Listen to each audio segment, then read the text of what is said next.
আল্লাহ পাক বলে বান্দা যখন আমাকে ডাকে আমি বান্দার একদম নিকটে, তার ঘাড়ের চাইতেও নিকটে। ওয়া নাহানু আকরাবু ইলাইহি মিন হাবলিল ওয়ারিদ।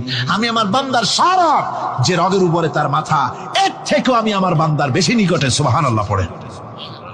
আমি তোমার কাছে, আমার কাছে মাপ চাও, যত বড় গুনাহ হোক। ওয়া ক্বালা রাব্বুকুম উদউনি আস্তাজিব লাকুম।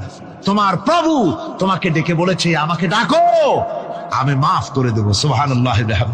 কত বড় কথা, আমাকে ডাকো, নিরাশ হয়েও না, হতাশ হয়েও না।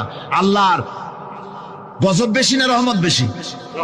আল্লাহর রহমত বেশি।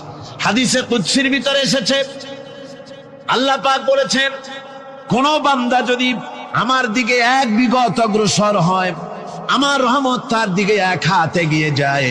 কোন বান্দা যদি আমার দিকে হেঁটে আসে, আমার রহমত তার